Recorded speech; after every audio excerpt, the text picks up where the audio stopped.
नमस्कार दोस्तों, मैं जतिन सिंगला मुड़ तो स्वागत करदा तुहाडा बालाजी एजुकेशन पॉइंट दे प्राइवेट चैनल ते। दोस्तों, पीएस टेट 2024 बड़ी मिन्नतां कर करके सरकार ने फाइनली ओपन कर दिता। बहुत सारे बच्चे पुछदे ने सर लास्ट बचे हुए एक मंथ दे विच की करिए, तां मैं उन्हां नूं दसना चाहना आजो मैराथन लगाओ। मैराथन दे विच जिन्ने मैं MCQ करवा रहे हाँ प्रीवियस ईयर उहदे बेस दे उत्ते ने, उन्होंने डिटेल च समझो, उहदे नाल जिन्नी एक्सट्रा गल्लां मैं दसदा उहनूं नोट करो। अज दी ये साडी जिहड़ी वीडियो है ये इंडियन पॉलिटी कह लो, भारतीय राजनीति कह लो, भारतीय संविधान कह लो, इंडियन सिविक्स कह लो, उहदी मैराथन क्लास 2 है। इस तो पहला भी मैं इंडियन पॉलिटी की मैराथन क्लास लगा चुका 1 घंटा लगभग 5-7 मिनट की। उहदे विच भी मैंने 100 तो ज़्यादा क्वेश्चन करवाए सी। अज भी मैं 100 के करीब एक्सट्रा गल्लां समेत ला के क्वेश्चन करवाऊंगा। जे तुसी साडे चैनल ते नवे हो वीडियो नू लाइक जरूर कर दो, चैनल नू सबसक्राइब जरूर कर दो। Hello, this lecture is presented by me, my name is Jatin Singla. Next अगे चलते हैं जी। जे तुहाडा कोई भी डाउट है पीएस टेट की प्रैपरेशन के रिगार्डिंग, ये मेरा इंस्टाग्राम अकाउंट है, तुसी उरे मैनू फॉलो कर सकते हो। फॉलो करो। तुहाडा कोई डाउट है तो तुसी मैनू DM यानी कि डायरैक्ट मैसेज कर सकते हो। जतिन _सिंगला 10103 लगभग 900 के करीब हले तक बच्चे मैनू फॉलो कर चुके हैं। जे तुहानू लगदा भी तुहाडा कोई मैसेज है, तुहाडी कोई इंक्वायरी है जो मेरे तक डायरैक्ट पहुंचनी चाहती है, तुसी उरे मैनू फॉलो कर सकते हो। इस तो इलावा इस वीडियो के डिस्क्रिप्शन बॉक्स के विच तुहानू साडा एक टैलीग्राम चैनल मिलूगा, उहनू जरूर ज्वाइन कर लो। उहदे विच असीं पीएस टेट या पंजाब दे होरनां पेपरां दी सारी महत्वपूर्ण PDF जानकारी गल्लां पाने रहने आ। चलो शुरू करते हैं। नैक्सट अगे आ जाओ। ठीक है जी, नैक्सट आ जाओ। पहला क्वेश्चन है, कहता जी राइट टू प्रॉपर्टी है जिहड़ा जायदाद का अधिकार है, इनू किहड़े पार्ट दे विच इंकलूड किया गया है? अजकल ये किहड़े पार्ट दे विच है? Very important question. डिटेल च 4-5 गल्लां दसूंगा, जरूर नोट कर लियो ध्यान नाल। सब तो पहली गल तां याद रखियो कि जिहड़ा राइट टू प्रॉपर्टी है, जायदाद का अधिकार है, यह किसे टाइम फंडामेंटल राइट हुंदा सी, किसे टाइम यह मौलिक अधिकार हुंदा सी। याद रखने वाली गल है, उस समय यह आर्टिकल 31 धारा 31 के अंडर हुंदा सी। दो गल्लां दसियां ने मैं।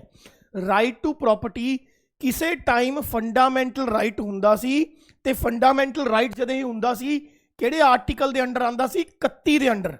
लेकिन भारतीय संविधान की 44th अमेंडमेंट 1978 44वां संशोधन 1978 के तहत राइट टू प्रॉपर्टी नू आर्टिकल 31 चो कढ़ता। राइट टू प्रॉपर्टी नू आर्टिकल 31 चो कढ़ के आर्टिकल 300A दे विच पाता। ध्यान नाल गल सुनन वाली है, आए काली काली च काम नहीं हुंदा। दोबारा सुनो, कहंदा जिहड़ा राइट टू प्रॉपर्टी है वो भारतीय संविधान दे किहड़े पार्ट दे विच भाग दे विच इंकलूड किया गया। मैं तुहानूं दस्सिआ है कि राइट टू प्रॉपर्टी किसी समय फंडामेंटल राइट हुंदा सी, उस समय यह आर्टिकल 31 धारा 31 के अंडर हुंदा सी। लेकिन 44th अमेंडमेंट 1978 के तहत इनू आर्टिकल 31 चों कढ़ के आर्टिकल 300A दे विच पाता। यानी कि तुसीं ये कह सकते हो कि इनू फंडामेंटल राइट्स की कैटागरी चों कढ़ के लीगल राइट्स की कैटागरी च पाता। पहला ये मौलिक अधिकार हुंदा सी, हुण इनू मौलिक अधिकार की कैटागरी चों कढ़ के किहड़ा अधिकार बनाता? Legal right. Question number 1, right to property नू किहड़े आर्टिकल चों कढ़िया? 31 चों। किहड़े आर्टिकल च पाता? 300A। किहड़ी अमेंडमेंट के तहत? 44th अमेंडमेंट 1978 के तहत। पहला यह फंडामेंटल राइट हुंदा सी, हुण यह किहड़ा राइट है? हुण यह लीगल राइट है। यह गल याद रखनी है, बहुत ज़्यादा इंपॉर्टेंट है। अगली गल जो मैं समझान जा रहा, ध्यान नाल समझियो।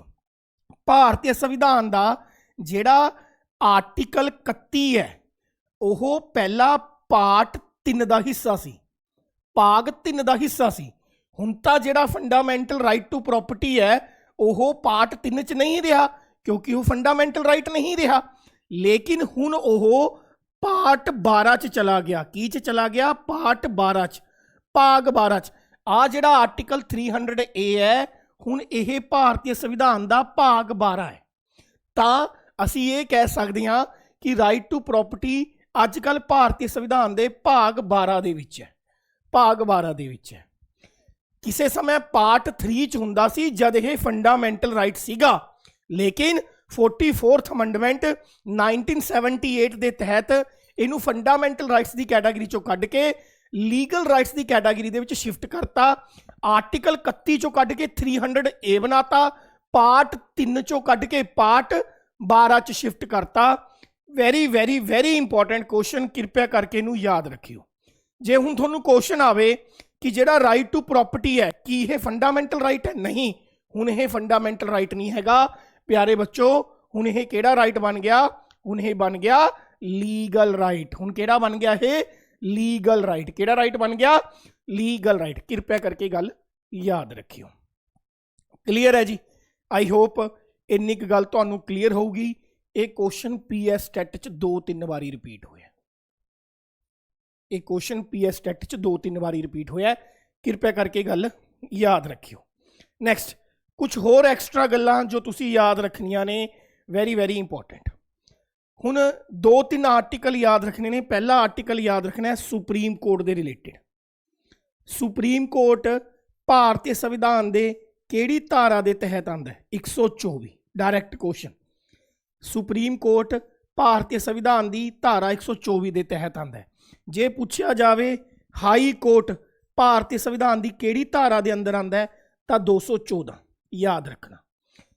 Supreme court article 124, high court article 214।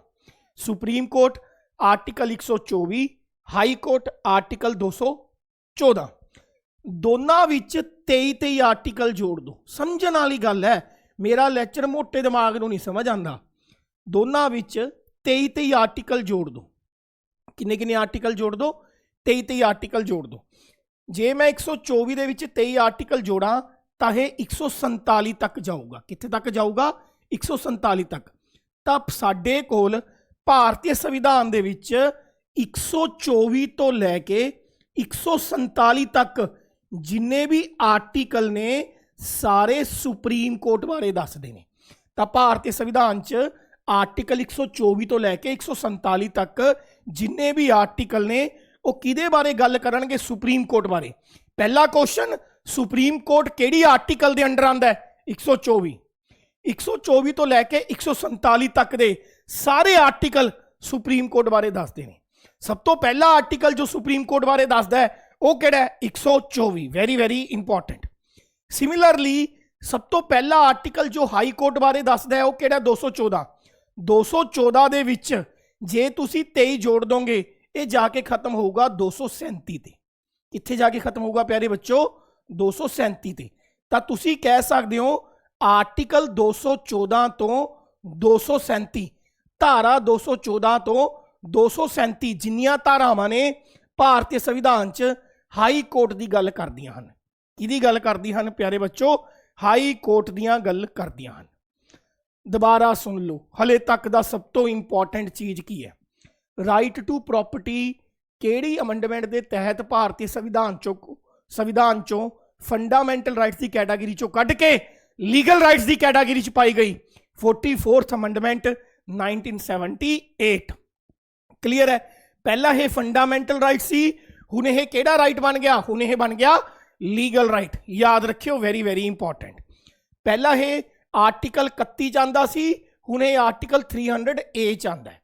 Right to property ਪਹਿਲਾਂ ਭਾਰਤੀ ਸੰਵਿਧਾਨ ਦੇ ਪਾਰਟ 3 ਦਾ ਹਿੱਸਾ ਸੀਗਾ, ਹੁਣ ਇਹ ਪਾਰਟ 12 ਦਾ ਹਿੱਸਾ ਹੈ। ਪਾਰਟ 12 ਦਾ ਹਿੱਸਾ ਹੈ, ਯਾਦ ਰੱਖਿਓ। ਸੁਪਰੀਮ ਕੋਰਟ ਦਾ ਪਹਿਲਾ ਆਰਟੀਕਲ ਜਿਹਦੇ ਵਿੱਚ ਸੁਪਰੀਮ ਕੋਰਟ ਬਾਰੇ ਸਭ ਤੋਂ ਪਹਿਲੀ ਵਾਰ ਦੱਸਿਆ ਗਿਆ 124 ਹੈ। ਆਰਟੀਕਲ 124 ਪਲੱਸ 23 ਆਰਟੀਕਲ ਐਡ ਕਰ ਦੋ, ਟੋਟਲ 23 ਆਰਟੀਕਲ ਹੋਰ ਐਡ ਕਰ ਦੋ। 124 ਚ 23 ਐਡ ਕਰੇ ਕਿੰਨਾ ਬਣ ਗਿਆ? 147। ਤਾਂ ਆਰਟੀਕਲ 124 ਤੋਂ 147 ਜਿੰਨੇ ਵੀ ਧਾਰਾਵਾਂ ਨੇ 124 ਤੋਂ 147 ਦੇ ਵਿਚਕਾਰ ਉਹ ਸਾਰੀਆਂ ਕਿਹਦੇ ਬਾਰੇ ਗੱਲ ਕਰਨਗੀਆਂ? ਸੁਪਰੀਮ ਕੋਰਟ ਬਾਰੇ। ਹਾਈ ਕੋਰਟ ਸਭ ਤੋਂ ਪਹਿਲਾਂ ਆਰਟੀਕਲ 214 ਚ ਦੱਸਿਆ ਗਿਆ, ਇਹਦੇ ਵਿੱਚ ਵੀ ਪਲੱਸ 23 ਆਰਟੀਕਲ ਕਰ ਦੋ। 214 ਚ 23 ਜੋੜਾਂਗੇ ਕਿੰਨੇ ਹੋ ਗਏ? 237। ਤਾਂ ਆਰਟੀਕਲ 214 ਤੋਂ 237 ਤੱਕ ਜਿੰਨੀਆਂ ਵੀ ਧਾਰਾਵਾਂ ਨੇ ਸਾਰੀਆਂ ਕਿਹਦੇ ਬਾਰੇ ਗੱਲ ਕਰਦੀਆਂ ਨੇ? हाई कोर्ट बारे गल करदियां ने। कृपया करके ये गल याद रखियो, वेरी वेरी इंपॉर्टेंट। क्वेश्चन आ जाता छोटा, सुप्रीम कोर्ट के जिहड़े जजिज हुंदे ने इन्हां दी रिटायरमेंट एज कितनी हुंदी है? 65 साल। बहुत बार आंदा है सुप्रीम कोर्ट के जजिज की रिटायरमेंट एज कितनी हुंदी है? 65 साल। हाई कोर्ट के जजिज की रिटायरमेंट एज कितनी हुंदी है?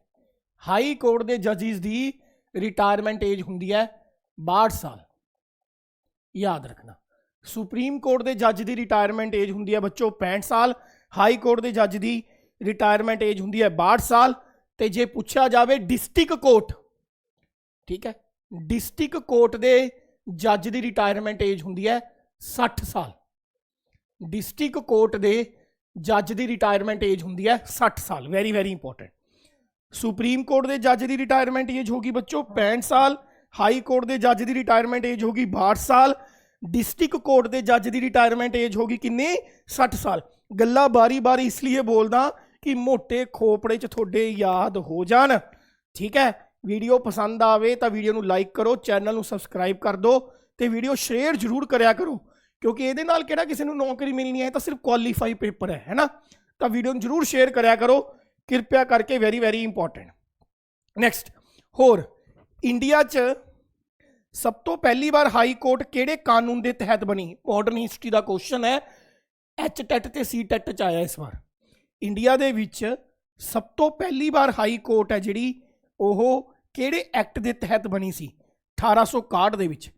इंडिया दे विच पहली हाई कोर्ट किहड़े कानून के तहत बनी सी? एक्ट 1861 के तहत बनी सी, ठीक है। तो इंडिया विच पहली बार हाई कोर्ट, ध्यान नाल सुनो, इंडिया दे विच पहली बार हाई कोर्ट किहड़े कानून के तहत आई? 1861, ठीक है। सब तो पहली बार हाई कोर्ट 3 थावां ते खुलियां सी, ठीक है, कलकत्ता, बॉम्बे ते मद्रास। कलकत्ता, बॉम्बे अते मद्रास, आ 3 थावां ते भारत दियां सब तो पहली बार हाई कोर्ट्स खुलियां सी, ठीक है। कलकत्ता, बॉम्बे अते मद्रास। जे पूछा जाए भारत विच हाई कोर्ट पहली बार किहड़े एक्ट दे अंडर आईयां? एक्ट 1861। भारत विच सब तो पहली बार हाई कोर्ट कित्थे खुलियां? ठीक है, कलकत्ता, बॉम्बे अते मद्रास च खुलियां। कृपया करके गल याद रखियो। अगे बढ़ते हैं जी, अगे बढ़ते हैं, स्क्रीनशॉट ले लिया करो। नैक्सट, हुण आ साडा कॉन्स्टिट्यूशन ऑफ इंडिया, इहदे विच मैंने यह जिहियां 10-12 गल्लां लिखियां ने जो साडे देश के संविधान नूं दुनिया के बाकी संविधानां नालों वखरा करदियां ने। यह जिहा की है द कॉन्स्टिट्यूशन ऑफ इंडिया दे विच, यह जी की गल्लां ने विच मेक्स अवर कॉन्स्टिट्यूशन, जो साडे देश के संविधान नूं दुनिया के वखरे संविधानां नालों अलग करदी है। सब तो पहला आ जाओ, जिहड़ा साडे देश का संविधान है ये दुनिया का सब तो वड्डा रिटन कॉन्स्टिट्यूशन है। ये पहला क्वेश्चन है। साडा जो कॉन्स्टिट्यूशन है दुनिया का सब तो लेंथीएस्ट, सब तो वड्डा रिटन कॉन्स्टिट्यूशन है। मैं ये नहीं कह रहा भी दुनिया का सब तो पहला लिखित संविधान साडा है। दुनिया का सब तो पहला लिखित संविधान यूएसए दा है, अमेरिका दा है। दुनिया का सब तो पहला लिखित संविधान यूएसए दा है। साडा संविधान भी लिखित है, पर साडा संविधान दुनिया का सब तो वड्डा लिखित संविधान है। कृपया करके याद रखियो, ठीक है। जिहड़े साडे देश का संविधान है वो अलग अलग सोर्स तो लिया। उदाहरण के तौर पर गौरमेंट ऑफ इंडिया एक्ट, भारतीय सरकार कानून 1935, इस एक्ट के तहत असी 75% देश का संविधान लिया।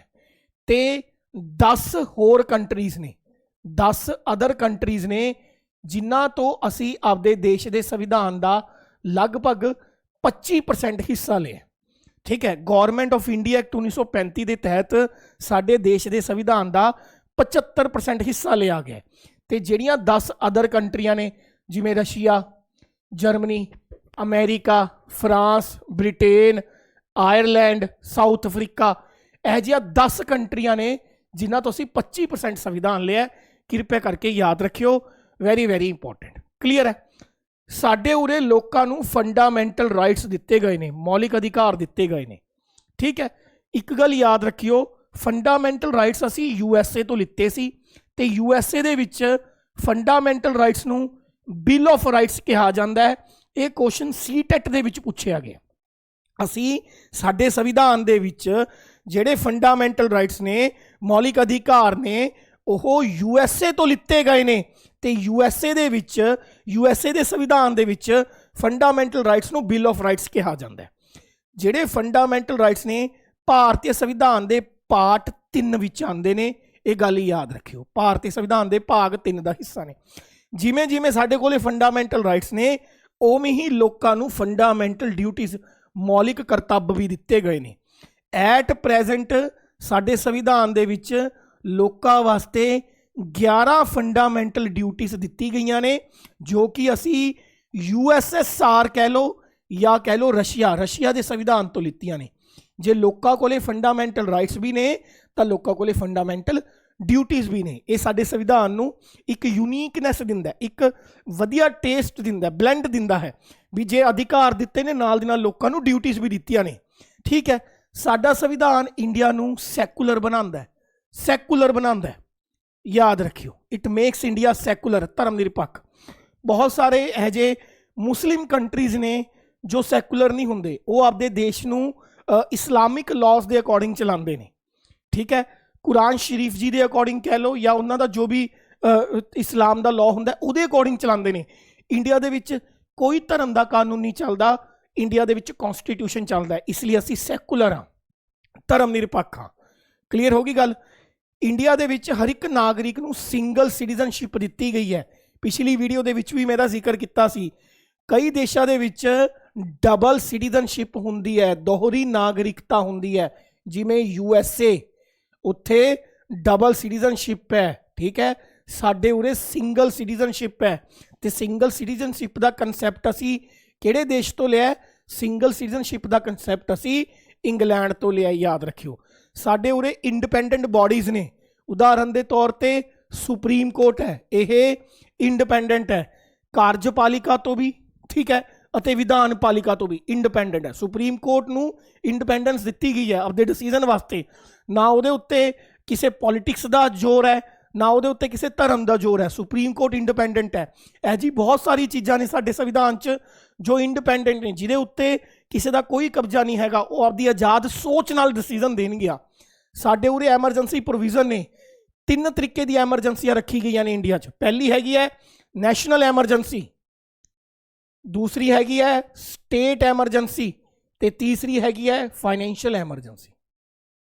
ਯਾਦ ਰੱਖਿਓ, ਇੰਡੀਆ 'ਚ 3 ਤਰੀਕੇ ਦੀ ਐਮਰਜੈਂਸੀ ਹੁੰਦੀ ਹੈ, ਨੈਸ਼ਨਲ ਐਮਰਜੈਂਸੀ, ਸਟੇਟ ਐਮਰਜੈਂਸੀ ਅਤੇ financial emergency. Very important, very important. ਠੀਕ ਹੈ ਜੀ। ਸਾਡੇ ਉਰੇ 3 ਟਾਇਰ ਗਵਰਨਮੈਂਟ ਹੁੰਦੀ ਹੈ। 3 ਟਾਇਰ ਗਵਰਨਮੈਂਟ ਦਾ ਕਿਵੇਂ ਹੈ? ਉਦਾਹਰਨ ਦੇ ਤੌਰ ਤੇ ਪਾਰਲੀਮੈਂਟ ਚੱਕ ਲਓ। ਠੀਕ ਹੈ, ਸਾਡੀ ਸੰਸਦ ਦੇ 3 ਅੰਗ ਹੁੰਦੇ ਨੇ। ਲੋਕ ਸਭਾ ਹੁੰਦੀ ਹੈ, ਪਾਰਲੀਮੈਂਟ 'ਚ 3 ਅੰਗ ਹੁੰਦੇ ਨੇ, ਰਾਜ ਸਭਾ ਹੁੰਦੀ ਹੈ, ਤੇ ਤੀਸਰਾ ਸਾਡੇ ਕੋਲੇ ਕੀ ਹੁੰਦਾ? ਪ੍ਰੈਜ਼ੀਡੈਂਟ ਹੁੰਦਾ। ਤੀਸਰਾ ਸਾਡੇ ਕੋਲੇ ਕੀ ਹੁੰਦਾ? ਪ੍ਰੈਜ਼ੀਡੈਂਟ ਹੁੰਦਾ। ਤਾਂ ਇੰਡੀਆ ਦੇ ਵਿੱਚ ਜਿਹੜੀ ਸੰਸਦੀय ਪ੍ਰਣਾਲੀ ਹੈ ਇਹ 3 ਟਾਇਰ ਸਟਰਕਚਰ ਹੈ, 3 ਲੈਵਲ ਤੇ ਕੰਮ ਕਰਦੀ ਹੈ। ਠੀਕ ਹੈ, ਉਸੇ ਤਰੀਕੇ ਨਾਲ ਪੰਚਾਇਤੀ ਰਾਜ ਦੇਖ ਲਓ, ਪੰਚਾਇਤੀ ਰਾਜ ਵੀ 3 ਲੈਵਲ ਤੇ ਕੰਮ ਕਰਦੀ ਹੈ। ਪਹਿਲੀ ਵਿਲੇਜ ਲੈਵਲ ਤੇ, ਫਿਰ ਤਹਿਸੀਲ ਲੈਵਲ ਤੇ ਫਿਰ ਡਿਸਟ੍ਰਿਕਟ ਲੈਵਲ ਤੇ। ਮਤਲਬ ਸਾਡੇ ਉਰੇ ਇੰਡੀਪੈਂਡੈਂਸ ਰੱਖੀ ਗਈ ਹੈ, ਟਰਾਂਸਪੇਰੈਂਸੀ ਰੱਖੀ ਗਈ ਹੈ। ਕਿਸੇ ਨੂੰ ਵੀ ਇੱਕ ਵਿਅਕਤੀ ਨੂੰ ਸਾਰੀ ਸ਼ਕਤੀਆਂ ਨਹੀਂ ਦਿੱਤੀ ਗਈਆਂ ਤਾਂ ਕਿ ਉਹਦਾ ਮਿਸਯੂਜ਼ ਨਾ ਹੋ ਸਕੇ। ਅਸੀਂ ਪਾਵਰਸ ਨੂੰ ਡੀਸੈਂਟਰਲਾਈਜ਼ਡ ਕੀਤਾ ਹੋਇਆ, ਵਿਖੰਡਨ ਕੀਤਾ ਹੋਇਆ ਸ਼ਕਤੀਆਂ ਦਾ। ਇਹ ਸਾਰੀ ਚੀਜ਼ਾਂ ਸਾਡੇ ਸੰਵਿਧਾਨ ਨੂੰ ਬਾਕੀਆਂ ਨਾਲੋਂ ਸੈਪਰੇਟ ਕਰਦੀਆਂ ਨੇ, ਯਾਦ ਰੱਖਿਓ। ਕਲੀਅਰ ਹੈ? ਪੇਪਰ ਵਾਸਤੇ ਕੀ ਯਾਦ ਰੱਖਣਾ ਹੈ? ਵੀ ਇੰਡੀਆ 'ਚ ਸਿੰਗਲ ਸਿਟੀਜ਼ਨਸ਼ਿਪ ਹੈ ਜੋ ਕਿ UK ਤੋਂ ਲਿਆ ਗਿਆ। ਸਾਡੇ ਉਰੇ ਐਮਰਜੈਂਸੀ ਪ੍ਰੋਵੀਜ਼ਨਸ ਨੇ ਜੋ ਜ਼ਿਆਦਾਤਰ ਜਰਮਨੀ ਦੇ ਸੰਵਿਧਾਨ ਤੋਂ ਲਿੱਤੇ ਗਏ ਨੇ, ਯਾਦ ਰੱਖਿਓ। ਜਰਮਨੀ ਦੇ ਕਨਸਟੀਟਿਊਸ਼ਨ ਤੋਂ ਲਿੱਤੇ ਗਏ ਨੇ, ਵੈਰੀ ਇੰਪੋਰਟੈਂਟ ਹੈ। ਠੀਕ ਹੈ, ਲਗਭਗ 10 ਕੰਟਰੀਆਂ ਤੋਂ ਸਾਡਾ ਸੰਵਿਧਾਨ ਬੋਰੋ ਹੈ। 75% ਸਾਡਾ ਸੰਵਿਧਾਨ ਗਵਰਨਮੈਂਟ ਆਫ ਇੰਡੀਆ ਐਕਟ 1935 ਤੋਂ ਬੋਰੋ ਹੈ, ਇਹ ਵੀ ਯਾਦ ਰੱਖਿਓ। ਕਲੀਅਰ ਹੈ ਜੀ? ਤੁਸੀਂ ਇਹਦਾ ਸਕਰੀਨਸ਼ਾਟ ਲੈ ਲਓ। ਮੈਂ ਇੱਕ ਗਲਾਸ ਪਾਣੀ ਪੀ ਲਾਂ, ਜਲਦੀ ਸਕਰੀਨਸ਼ਾਟ ਲੈ ਲਓ।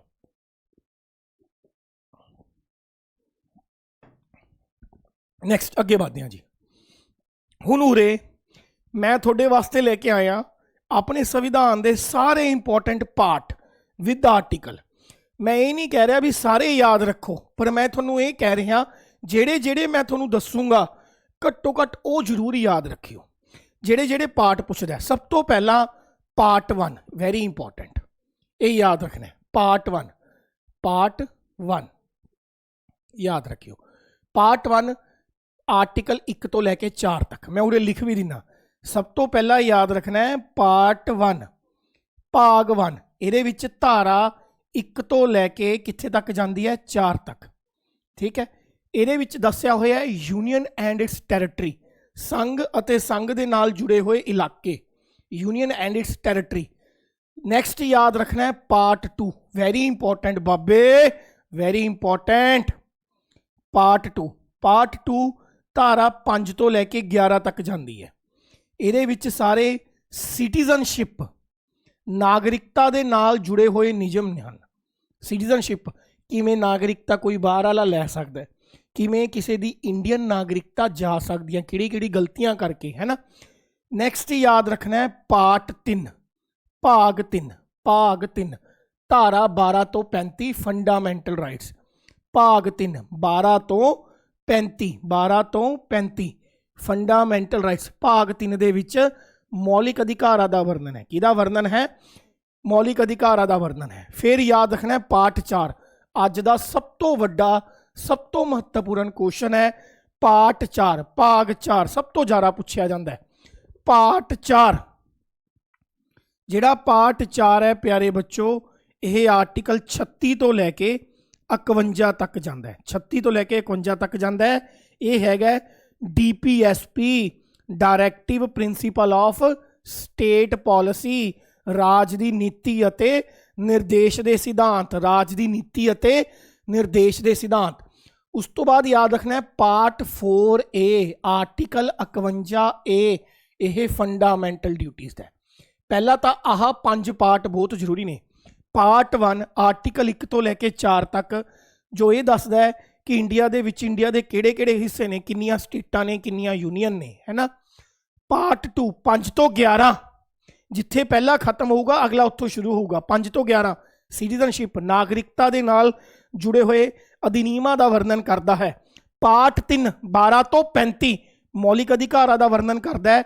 इस समय साडे संविधान च 6 मौलिक अधिकार ने। किन्ने मौलिक अधिकार ने? 6। ते मौलिक अधिकार असीं कित्थों लित्ते ने? USA तो। USA दे विच मौलिक अधिकारां नूं की कहंदे ने? Bill of rights. Part 4 most important article 36 तो 51 DPSP की गल करता है, डायरैक्टिव प्रिंसीपल ऑफ स्टेट पॉलिसी, राज की नीति अते निर्देश के सिद्धांत। पार्ट 4A धारा 51A ये फंडामेंटल ड्यूटीज़ का जिक्र है। वेरी वेरी इंपॉर्टेंट किदा जिक्र है? फंडामेंटल ड्यूटीज़ का जिक्र है। उस तो बाद आ जाओ पार्ट 5। पहले 5 पार्ट तो हर हाल च याद रखने ने। रो के रखो, पिट के रखो, मर के रखो, रट्टा मार के रखो, पहले 5-6 तो हर हाल च याद रखने ने। पार्ट 5 वेरी वेरी इंपॉर्टेंट धारा 52 तो लैके 151 ये यूनीयन गौरमेंट केंद्र सरकार। हुण केंद्र सरकार का हिस्सा कौन हुंदा है? संसद, राष्ट्रपति, प्रधानमंत्री, उपराष्ट्रपति, सुप्रीम कोर्ट, ये सारी यूनीयन का हिस्सा ने, केंद्र का हिस्सा ने। ठीक है, इन्हां सारियां दियां शक्तियां अते इन्हां सारियां दियां ड्यूटीज़ करतब्बां दा वर्णन है। यानी कि यह जा कोई भी काम जो केंद्र सरकार नाल जुड़िया है, केंद्र सरकार नाल जिवें राष्ट्रपति, उपराष्ट्रपति, अटॉर्नी जनरल ऑफ इंडिया, प्रधानमंत्री, सुप्रीम कोर्ट, है ना, ये सारे यूनीयन गौरमेंट के अंडर आते हैं। इन्हां सारियां दा जिहड़ा भाग है वह भाग 5 है, धारा 52 तो लैके 151।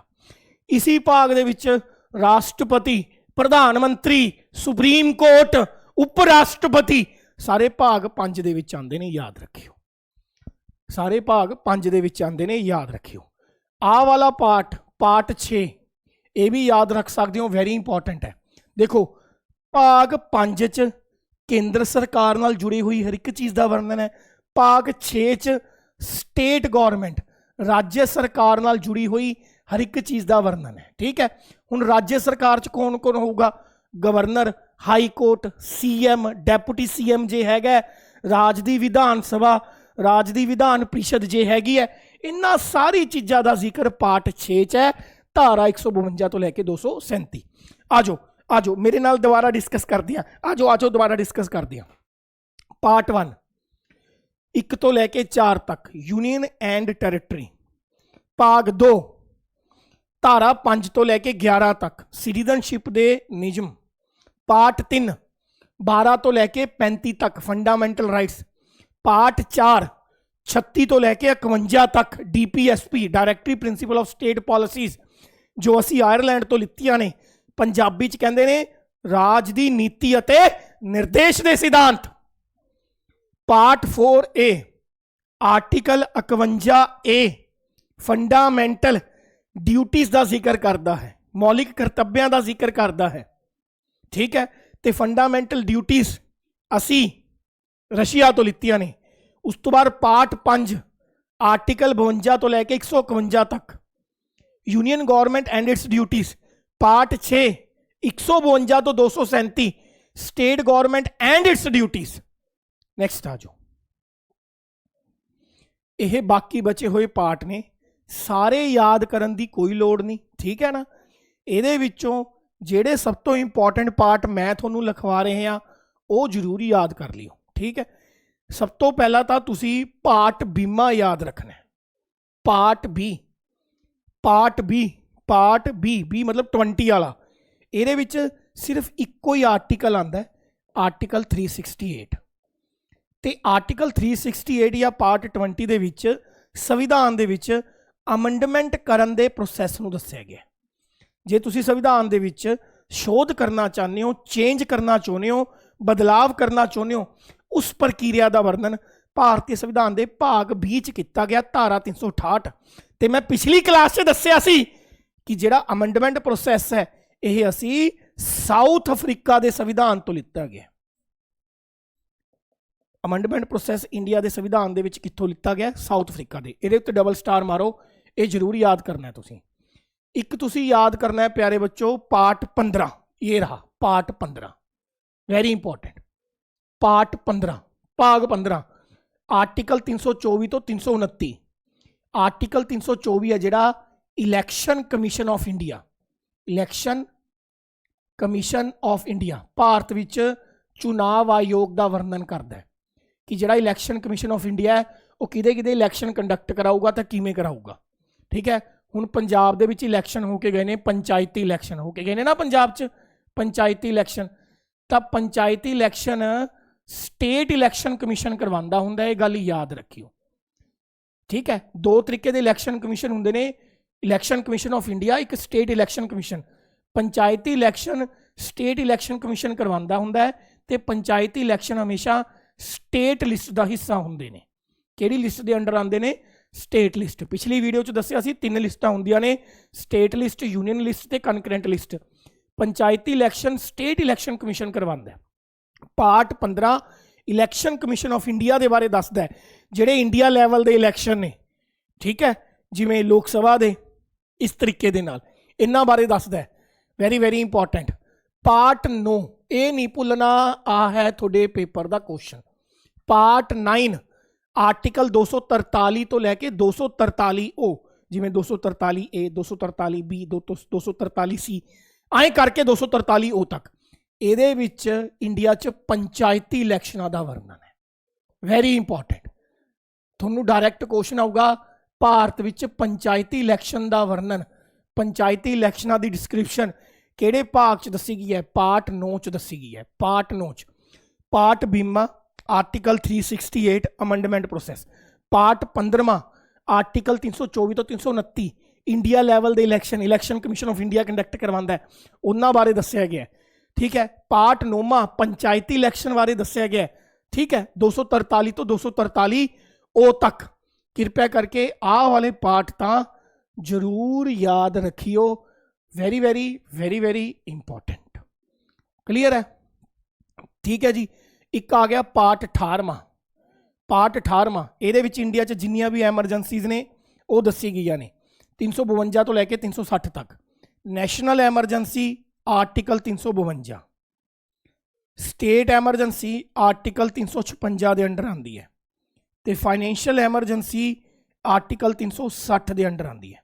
नैशनल एमरजेंसी धारा 352 का हिस्सा है, स्टेट एमरजेंसी धारा 356 का हिस्सा है, फाइनैंशियल एमरजेंसी धारा 360 का हिस्सा है, याद रखियो। ठीक है, ये तीनों तरीके की एमरजेंसी भारतीय संविधान के भाग 18 का हिस्सा ने, 352 तो 360 तक, ये याद रखियो। इन्ने क पार्ट मेरे अकॉर्डिंग तुसी जरूर याद रखने ने, सारे रख सकते हो। स्क्रीनशॉट ले लो मेरी फोटो नाल, ले लो फटाफट। ठीक है जी, डन। अगे चलते हैं। अगला क्वेश्चन है जी डायरैक्ट थोड़े पेपर वास्ते। कहंदा जी which part of the constitution deals with the organisation, composition, duration, office, procedure, privileges and the power and so on the parliament. केड़ा भाग है भारतीय संविधान दे विच जो इंडिया दी संसद, उन्हां दे कम करन दा तरीका, संसद किन्नी देर चलूगी, संसद दे विच चुने गए लोक सभा राज्य सभा के सदस्य किन्ने समय तक रहणगे, उन्हां दी की शक्तियां ने, उन्हां नूं की प्रिविलेजिस दिते जाणगे, उन्हां दे की करतब ने, इन्हां सारी चीज़ां बारे दसदा है। हुणी मैं दस्सिया सी कि जिहड़ी पार्लीमेंट है यह पार्ट 5 का हिस्सा है, पार्ट 5 का हिस्सा है। क्लीयर है? पार्ट 5 मैंने दस्सिया सी धारा 52 तो लैके आर्टिकल 52 तो लैके 151 तक जाती है। तो जिहड़ी पार्लीमेंट है ਇਹਦਾ आर्टिकल 79 है, याद रखियो। भारतीय संविधान की धारा 79 ये दसदी है कि जिहड़ी साडी पार्लीमेंट है ये 3 हिस्सों च काम करती है। The parliament of India consist of 3 tyre structure, one is लोक सभा, वन इज राज्य सभा and one is president of India, one is president of India. ये तीनों नूं मिला के देश की संसद, देश की की बनती है, पार्लीमेंट बनती है धारा 79 के तहत। तो यदा आंसर मेरे अकॉर्डिंग क्या पार्ट 5 आ जाऊगा। कृपया करके इस गल नूं याद रखिया जावे। क्लीयर है? अगे आ जाओ।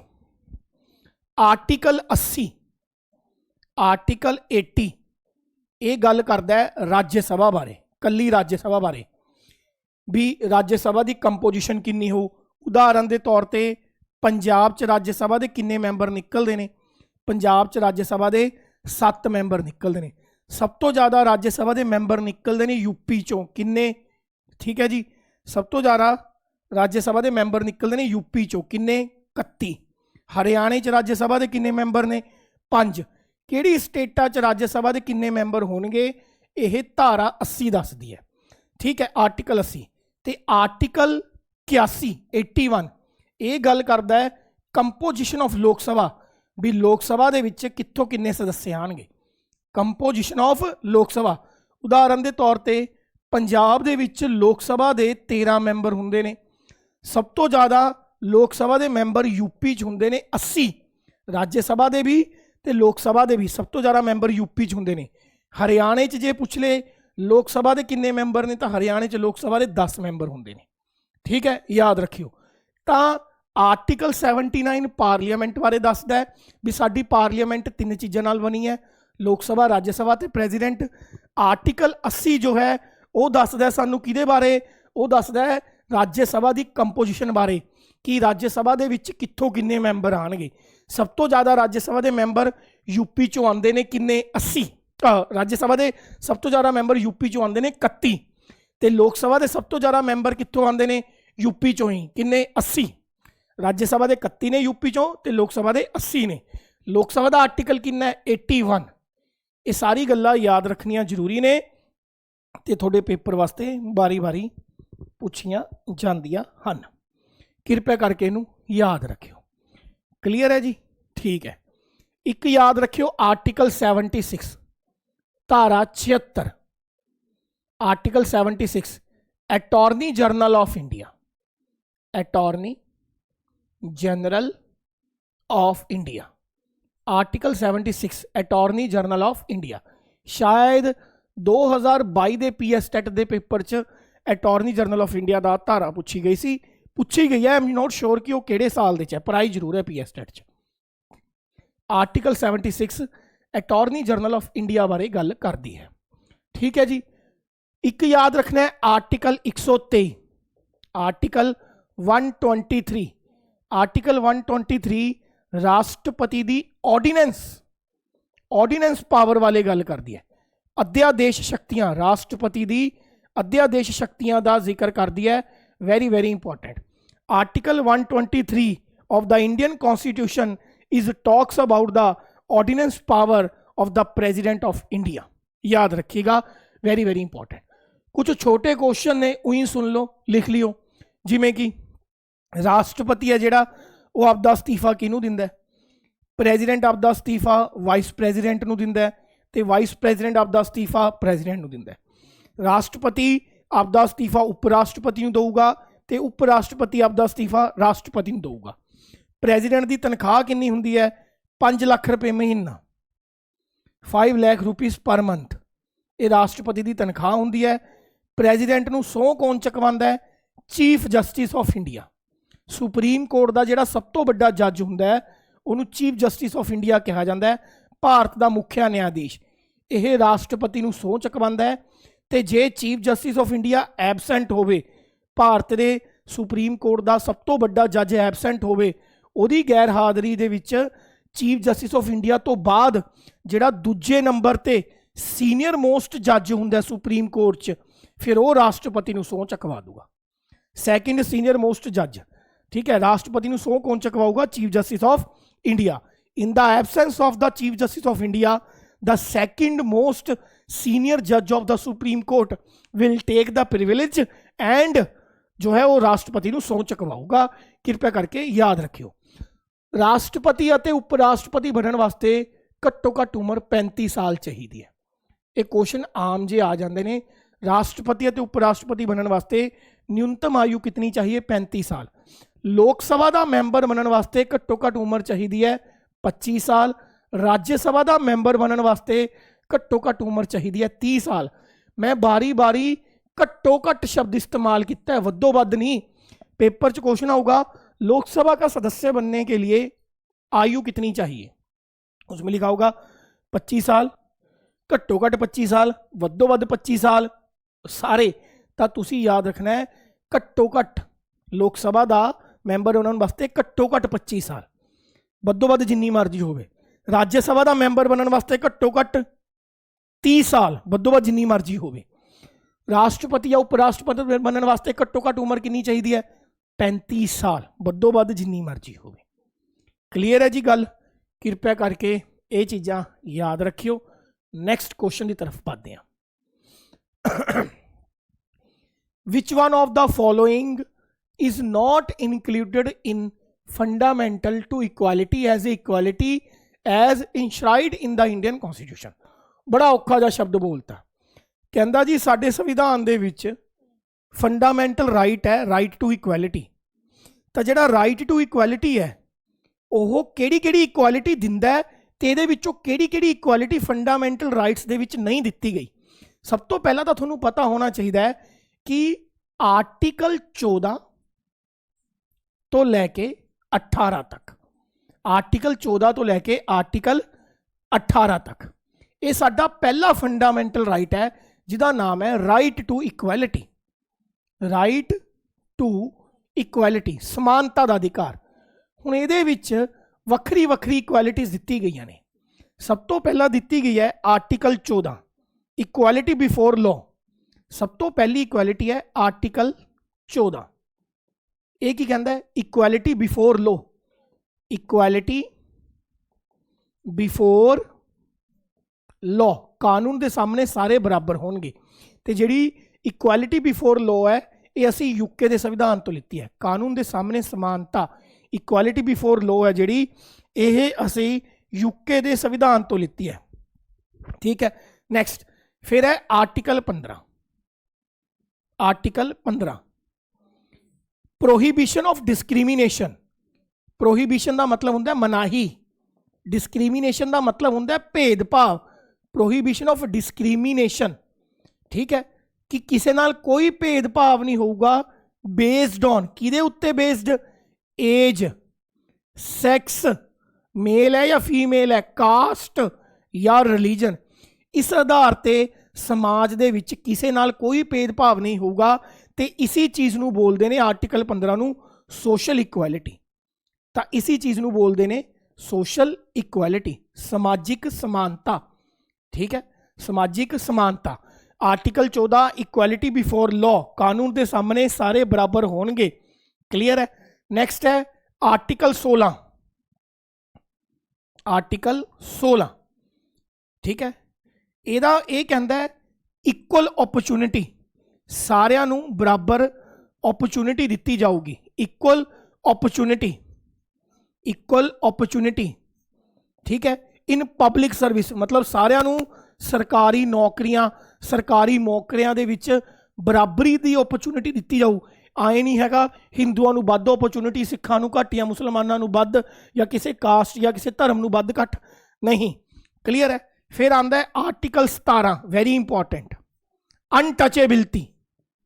अनटचेबिलिटी भी छुआछूत की प्रथा खत्म कर दी गई समाज च। फिर आंदा है आर्टिकल 18, आर्टिकल 18 कहता है एबॉयलेशन ऑफ टाइटल्स, एबॉयलेशन ऑफ टाइटल्स, उपाधियां के आधार पर कोई भेदभाव नहीं होगा। एबॉयलेशन ऑफ टाइटल्स, उपाधियां का हनन। सब तो पहला देखो ये सारिया इक्वैलिटी ने जो आपां फंडामेंटल राइट्स दित्ती गए हैं। पहली हैगी इक्वैलिटी बिफोर लॉ, ये हैगी है। उन्हें पूछा किहड़ी नहीं हैगी। ठीक है, विच one of the following is not, इन्हां विचों किहड़ी इक्वैलिटी साडे संविधान च नहीं हैगी। दूसरी है प्रोहिबिशन ऑफ डिस्क्रिमीनेशन, जिन्हों आपां सोशल इक्वैलिटी बोलते हैं, ये भी हैगी है। तीसरी हैगी है equal opportunity in public services, government jobs, ये भी हैगी है। तो साडे संविधान च इकनॉमिक इक्वैलिटी का कोई जिक्र नहीं है, आर्थिक समानता का कोई जिक्र नहीं है। इकनॉमिक इक्वैलिटी किवें हो जू? तुसी रात को 12 बजे सो के सवेरे 10 बजे उठते हो, मैं सवेरे 7 बजे उठदा, रात को 8 बजे सो जाना, तो मेरी मेहनत ज़्यादा है, तो असीं दोनों सेम किवें हो सकते इकनॉमिकली? ठीक है, तो आर्थिक समानता नहीं हैगी, बाकी हर एक चीज़े की समानता दी गई है साडे संविधान च। There is no economic inequality, there is no economic equality in constitution of India, याद रखिएगा। वेरी इंपॉर्टेंट क्वेश्चन भाई जी, वेरी इंपॉर्टेंट क्वेश्चन। लगे रहो, लगे रहो। वीडियो शेयर कर दो भाई बने, चैनल सब्सक्राइब कर दो भाई बने। ठीक है जी। नेक्स्ट अगला क्वेश्चन। अच्छा, इंडिया च टोटल हाई कोर्ट्स किन्नियां ने? इंडिया दे विच टोटल हाई कोर्ट्स ने 25। There are total 25 high courts in India. Keep in mind, there are total 25 high courts in India.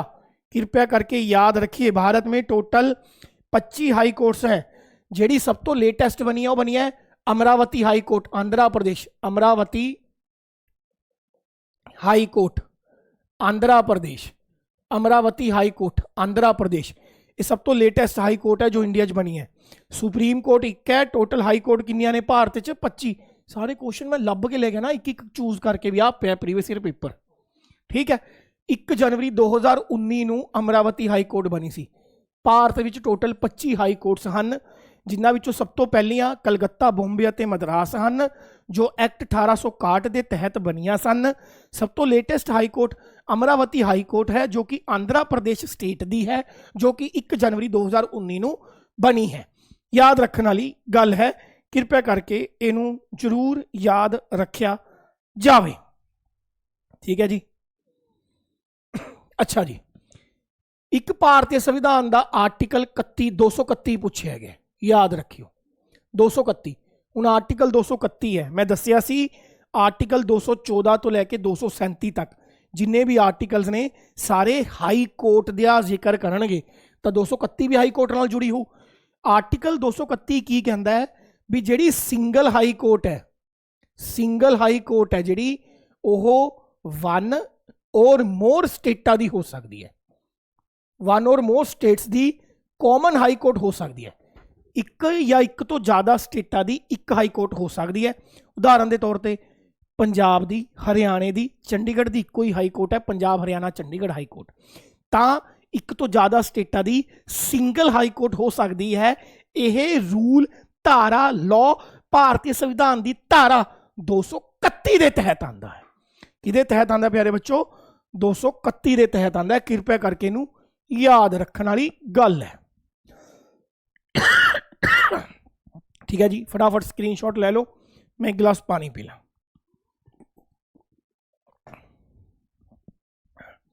ठीक है जी। नैक्सट अगे आ जाओ, अगला अगे बढ़ते हैं। When was the right to education added through the amendment in the Constitution of India? Right to education, शिक्षा का अधिकार, अज का सब तो वड्डा सब तो important question, right to education, right to education, ठीक है। एक्ट 2009, शिक्षा अधिनियम 2009 संविधान च ऐड होया 1 अप्रैल 2010 ਨੂੰ, ठीक है। 1 अप्रैल 2010, ये याद रखना। राइट टू एजुकेशन है एक्ट 2009 ਜਿਹੜਾ कि संविधान ਦੇ ਵਿੱਚ 1 अप्रैल 2010 ਤੋਂ लागू है। कृपया करके इस गल ਨੂੰ याद रखियो, ये पहला क्वेश्चन है, ये बारे डिटेल च दिखांगे। ये सारा मैं आप लिखे है ताकि थोनू समझ आ जाए, ये बारे सारी इंपॉर्टेंट गल्लां मैं दसूँगा, याद करी चलियो। राइट टू एजुकेशन शिक्षा का अधिकार 2009 ਦੇ ਵਿੱਚ पास होया, संविधान ਦੇ ਵਿੱਚ ਇਹ कद पास होया प्यारे बच्चों, ये संविधान ਦੇ ਵਿੱਚ पास होया 2009 ਚ, ठीक है। लागू कद होया 1 अप्रैल 2010 ਨੂੰ। यही साडा क्वेश्चन सी कि ਜਿਹੜਾ ਸਾਡਾ राइट टू एजुकेशन है यह लागू कद होया 1 अप्रैल 2010, 1 अप्रैल 2010 ਨੂੰ लागू होया, पास होया सी 2009 ਚ। जब यह लागू होया सी उस समय यह जम्मू एंड कश्मीर च लागू नहीं होया सी। क्यों? क्योंकि उस समय जम्मू एंड कश्मीर च एक अलग रूल सीगा, इस करके जम्मू एंड कश्मीर च लागू नहीं होया। पहली कंट्री जिस राइट टू एजुकेशन लागू होया सी वो नॉर्वे सी। शिक्षा का अधिनियम सबसे पहले जिस देश में लागू हुआ वो नॉर्वे था, तो इंडिया 135वां देश सी जिन्हें शिक्षा के नियम नूं लागू किया, राइट टू एजुकेशन लागू किया। असी 135वें नंबर पर सी। हुण राइट टू एजुकेशन भारतीय संविधान की 86वां अमेंडमेंट, 86वां संशोधन 2002 के तहत लागू होया सी या ऐड होया सी। वेरी इंपॉर्टेंट क्वेश्चन, दोबारा सुन लो। राइट टू एजुकेशन 2009 च पारित होया, पास होया, लागू होया 1 अप्रैल 2010 ਨੂੰ, ठीक है। जब लागू होया सी जम्मू एंड कश्मीर ਨੂੰ ਛੱਡ के बाकी सारी स्टेटां च लागू होया सी। इंडिया 135वें नंबर का देश सी जिन्हें राइट टू एजुकेशन लागू किया। पहला कंट्री जिथे राइट टू एजुकेशन लागू सी वो किहड़ा सी? नॉर्वे। किहड़ी अमेंडमेंट के तहत राइट टू एजुकेशन लागू होया? 86 अमेंडमेंट 2002, ते यह आर्टिकल धारा 21A का हिस्सा है। Very important, right to education article पूछे 21A, अमेंडमेंट पूछे 86 अमेंडमेंट 2002, कृपया करके याद रखियो। क्लीयर है? हुण याद रखियो ये की कहा गया, कहता ये कहा गया 6 तो लैके 14 साल तक का जिहड़ा बच्चा है, 6 तो लैके 14 साल तक का जिहड़ा बच्चा है उन्होंने फ्री यानी कि मुफ्त एंड कंपलसरी, कंपलसरी यानी कि लाजमी शिक्षा दी जाओ। इस तो बाहर राइट टू एजुकेशन का क्वेश्चन नहीं आता, पर छड्डिया ही नहीं, याद रखियो। राइट टू एजुकेशन लागू करने वाला इंडिया 135वां देश सी, पहला देश नॉर्वे सी। अमेंडमेंट केड़ी है? 86 अमेंडमेंट 2002, धारा केड़ी है? आर्टिकल 21A, याद रखना। Very very important, very very very important. Clear? ये की कहता है 6 तो लैके 14 साल तक के बच्चों को फ्री और लाजमी शिक्षा दी जाऊ। राइट टू एजुकेशन जब आया, लागू होया, प्रधानमंत्री कौन सी? मनमोहन सिंह। राष्ट्रपति कौन सी? प्रतिभा पाटिल। ते एजुकेशन मिनिस्टर कौन सी? कपिल सिब्बल। ये भी क्वेश्चन इंपॉर्टेंट है, सी टेट दे विच तां पुछदे ने भी राइट टू एजुकेशन लागू करने वाला प्रधानमंत्री किहड़ा सी? सरदार मनमोहन सिंह। राष्ट्रपति किहड़ा सी? प्रतिभा पाटिल। क्लीयर है? तो एजुकेशन HRD का मतलब है ह्यूमन रिसोर्स डिवेलपमेंट। शिक्षा मंत्री किहड़ा सी? कपिल सिब्बल। तो किहड़े आर्टिकल दे विच ऐड होया है? आर्टिकल 21A दे विच ऐड होया, आर्टिकल 21A दे विच ऐड होया। कृपया करके याद रखियो, ठीक है। जे तुसी पैडागोजी के हिसाब नाल देखो ना, आ चीज़ इंपॉर्टेंट है। जिहड़े प्राइमरी तक के बच्चे ने उहदे विच टीचर स्टूडेंट रेशो 1:30 है। मतलब इस नियम के तहत 30 बच्चों पिछे एक टीचर होना चाहिए प्राइमरी क्लासा च। ते जिहड़ियां अपर प्राइमरी ने, प्राइमरी तो उपर ने, उहदे विच टीचर स्टूडेंट जिहड़ी रेशो है 1:35 है। मतलब 35 स्टूडेंट्स के पिछे एक टीचर होना चाहिए, ठीक है। 35 तो जो ज़्यादा स्टूडेंट होंगे ने फिर अगले टीचर को कॉल करना पैंदा, मतलब अगले टीचर अपॉइंट किया जाए। 30 टीचर स्टूडेंट पिछे एक टीचर प्राइमरी एजुकेशन च, 35 बच्चों पिछे एक टीचर इन अपर प्राइमरी दे विच, ये भी याद रखियो। नैक्सट, ओ गॉड, अगे बढ़ते हैं प्यारे बच्चों, नैक्सट चलते हैं। हाँ जी, right to marry a person of one's choice is integral part of which article. तुसी आपदी मर्जी दे नाल किसी बंदे नाल ब्याह करना चाहते हो, यह भारतीय संविधान दे किस आर्टिकल का हिस्सा है? यह संविधान दे आर्टिकल 21 का हिस्सा है। आर्टिकल 21 इन्ना इंपॉर्टेंट है जिसकी कोई हद नहीं, ठीक है। आर्टिकल 21 की है, कहता right to life and liberty, right to life and liberty, right to life and liberty, जिंदगी जीण दा ते आज़ादी का अधिकार है। ये विच बहुत सारे चीज़ां आंदियां ने, जिमें राइट टू प्राइवेसी, निजीपन का अधिकार, ये भी आर्टिकल 21 का हिस्सा है, राइट टू प्राइवेसी, ठीक है। Right to marry own choice, right to marry, right to marry with its own choice, with its own choice, अपनी मर्जी नाल ब्याह कराना, ठीक है। ये सारे आर्टिकल 21 का हिस्सा ने। राइट टू एजुकेशन जिहड़ा आपां हुण पढ़ के आया, ये आर्टिकल 21A का हिस्सा है, ठीक है। ये सारे आर्टिकल 21 का हिस्सा हैं, याद रखियो। किहड़ी मेन चीज़ां आर्टिकल 21 का हिस्सा ने, आ जाओ। राइट टू मैडिकल केयर, सरकार वल्लों तुहानूं मैडिकल केयर दिती जाओ। राइट टू फूड, ये भी आर्टिकल 21 का हिस्सा है, ठीक है। राइट टू शैल्टर, हर एक नूं आपदा घर बनाने का, घर खरीदण का, घर होने का अधिकार है, right to shelter. Right to education, हर एक नूं शिक्षा मिलूगी, हर एक नूं शिक्षा ग्रहण करने का अधिकार है। राइट टू हैल्दी इन्वायरमेंट, मतलब एक वधिया वातावरण च रहने का अधिकार है हर एक बंदे नूं। राइट टू प्राइवेसी, निजीकरण का अधिकार। राइट टू लाइवलीहुड, हर एक नूं आपदी आजीविका, डेली पैसे कमाने का अधिकार है। ये सारी चीज़ां आर्टिकल 21 च आंदियां ने। Right to shelter, right to medical care, right to food, right to livelihood, right to privacy, right to healthy environment and right to education. All these are the part of article 21। कृपया करके याद रखियो, very important question हैं these. Question are बच्चों very very important question. कृपया करके इस चीज़ नूं आपदे माइंड दे विच याद रखियो, very very very important question. Clear है जी। नैक्सट, कुछ होर गल्लां एक्सट्रा जो तुसी देश दे पॉलिटी बारे याद रखने ने। क्वेश्चन आंदा है, भाषा के आधार पर बनने वाला पहला राज्य किहड़ा सी? Which was the first state that was formed on the basis of language? That is Andhra Pradesh. भाषा के आधार पर बनने वाला पहला राज्य किहड़ा सी? आंध्रा प्रदेश। आंध्रा प्रदेश फस्ट स्टेट सीगी, first state of India that formed जिहड़ी बनी सी on the basis of language, that formed on the basis of language. भाषा के आधार पर बनने वाली पहला राज्य किहड़ा सी? तो भाषा के आधार पर बनने वाला पहला राज्य किहड़ा सी? आंध्रा प्रदेश सी। कृपया करके इस गल नूं याद रखिया जावे, ठीक है। गुजरात और महाराष्ट्र कद अलग होए? 1960 तक एक स्टेट हुंदी सी बॉम्बे, बॉम्बे स्टेट। बॉम्बे एक स्टेट हुंदी सी, जिवें पंजाब एक स्टेट है, प्रांत कह लो। 1960 दे विच बॉम्बे के दो हिस्से हो गए सी, एक बन गया सी गुजरात, एक बन गया सी महाराष्ट्र। भाषा के आधार पर एक बन गया सी महाराष्ट्र। गुजरात बन गया गुजराती भाषा के आधार पर, महाराष्ट्र बन गया मराठी भाषा के आधार पर, ठीक है। ये भी क्वेश्चन इंपॉर्टेंट है, याद रखियो।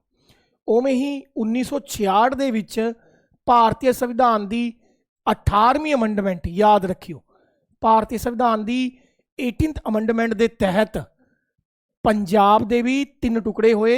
एक बन गया पंजाबी भाषा के आधार पर न्यू पंजाब, जिहदे विच तुसीं ते मैं रहने आ। हिंदी भाषा के आधार पर हरियाणा बन गया, ते पहाड़ी भाषा के आधार पर हिमाचल प्रदेश। भारतीय संविधान की 18वीं अमेंडमेंट 1966 के तहत पंजाब के 3 टुकड़े होए। किहड़े किहड़े होए?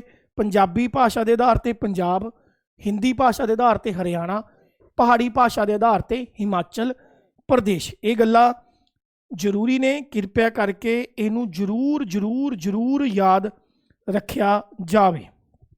क्लीयर है जी। नेक्स्ट एक होर आ जाओ,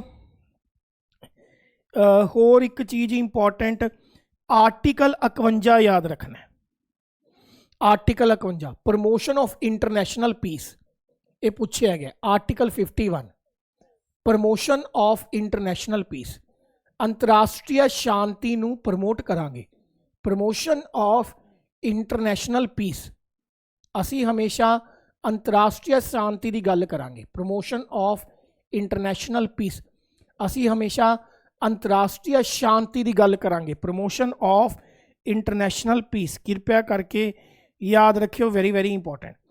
एक याद रखना है article 44 uniform civil code, article 44 एक याद रखांगे। आर्टिकल 44 बहुत बार पूछा गया है, यूसीसी डायरैक्ट, बस तुसी याद रखना है। यूनीफॉर्म सिविल कोड हुंदा की है, कदे फिर देखांगे, बस रट्टा मार लो, पेपर च आऊगा, जाके उल्टी कर दियो पेपर च।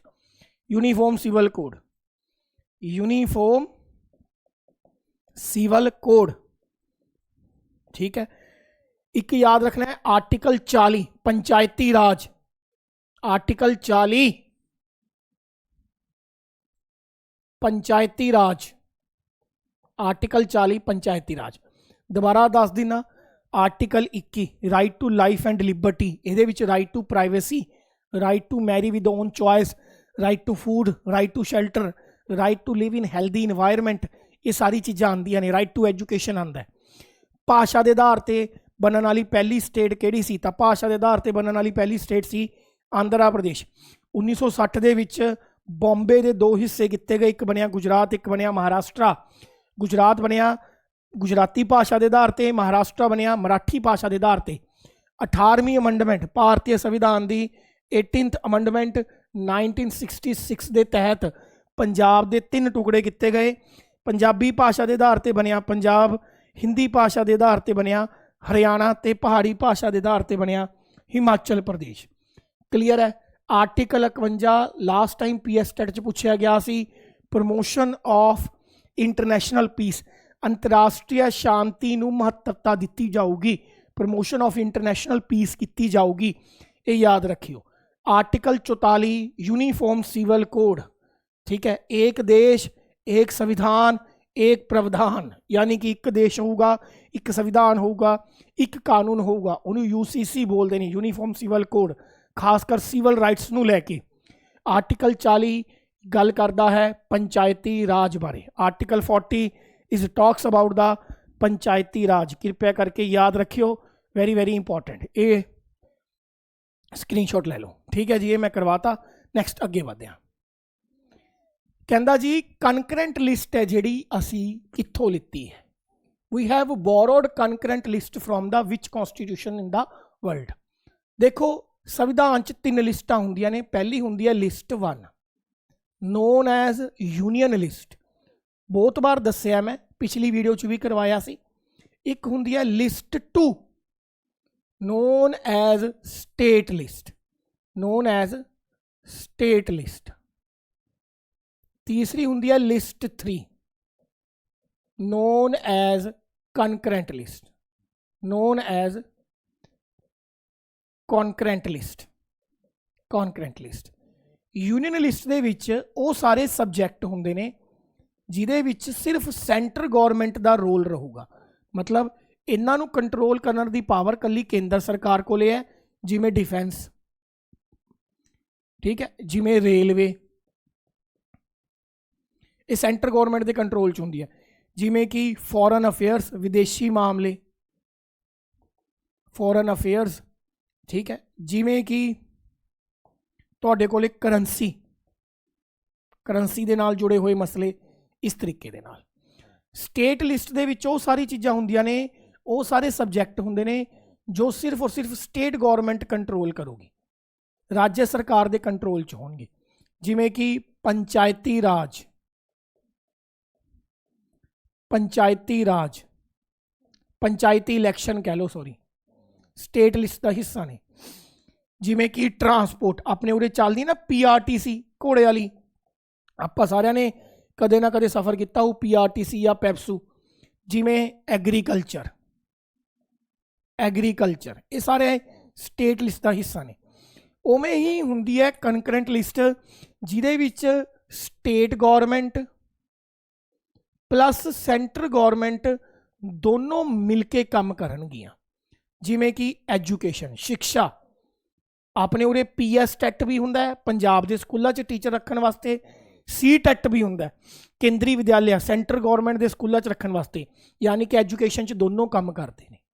ਠੀਕ ਹੈ, ਤਾਂ ਜਿਹੜੀ ਇਹ ਕਨਕਰੈਂਟ ਲਿਸਟ ਹੈ ਯਾਦ ਰੱਖਿਓ, गर्मी बहुत है AC, गर्मी बहुत है AC, A for Australia, C for concurrent list. तो जी कनकरेंट लिस्ट है या जिन्होंने समावर्ती सूची कहने यह असी आस्ट्रेलिया के संविधान तो लिती है, इटली तो असी कुछ नहीं लिता। ठीक है, कनकरेंट लिस्ट किहड़े देश के संविधान तो लिती गई है? AC याद रखना है, AC। तो concurrent list is taken from the Australian constitution, is taken from the Australian constitution. कृपया करके इस गल याद रखा जाए। लो भी बच्चों, 2 मैराथन करवातियाँ, एक इस तो पहला वाली ਉਹਦਾ लिंक भी दे दूंगा मैं डिस्क्रिप्शन च भी तो कमेंट च भी कहा। घंटे ਦੀਆਂ 2 हो गई, दोनों ਨੂੰ मिला के घट्टो घट्ट 200 क्वेश्चन है पॉलिटी के प्रीवियस ईयर। चैनल ਨੂੰ सबसक्राइब कर लो।